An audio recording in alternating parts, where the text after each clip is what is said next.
dazzles and you look at talent and say, wow, I wish I could be like that.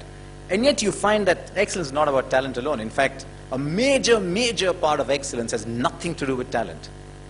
And in course of time, once you go beyond a certain level, ability or talent is the most useless virtue to possess.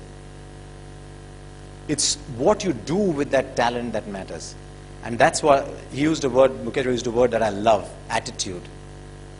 Beyond a point, it is attitude that counts for far more than talent. Because talent breeds an ego.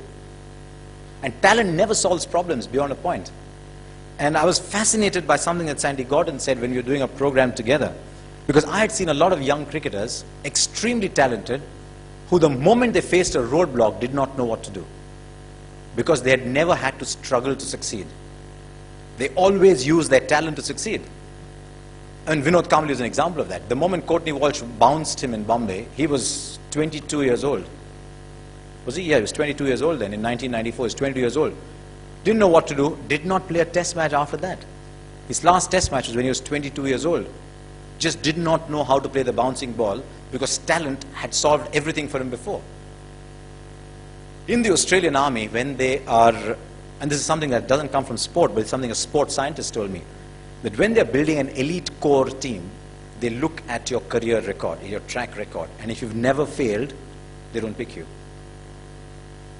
They don't pick you because they say, if this man experiences failure, will he know what to do?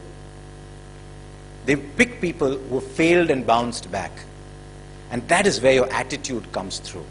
And, I mean, let's look at excellence. What is excellence about? It's about being in the top 10% in your profession.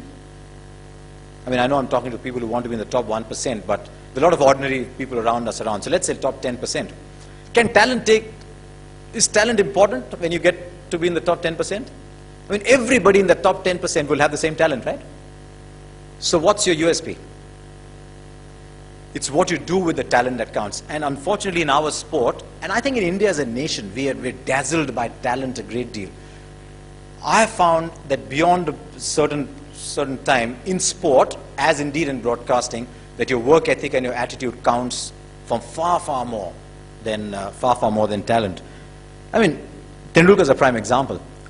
The moment you say Tendulkar, if I asked you to, if you had one of those things that talk show hosts do, I'll give you a word and you give me a connecting word in one word.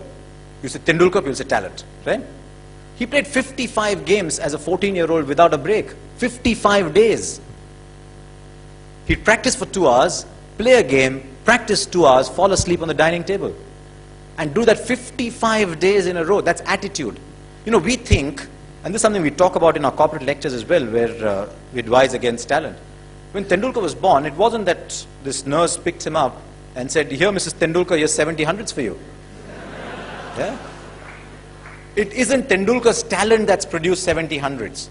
It's his work ethic, it's his attitude, and more than anything else, when you reach the top, it's his passion to perform. And that counts for far more. The attitude and the passion counts for far more than ability. Ability opens the first door. It might open the second door. It's not going to open the last door for you. Because the guy who's bowling the ball at you has got equal ability as you. He's not going to run up to bowl and say, oh, sorry, you're a genius. Sorry, I'll give you a simple ball.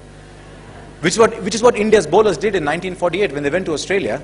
They were so much in awe that they said, we are going to bowl to Bradman.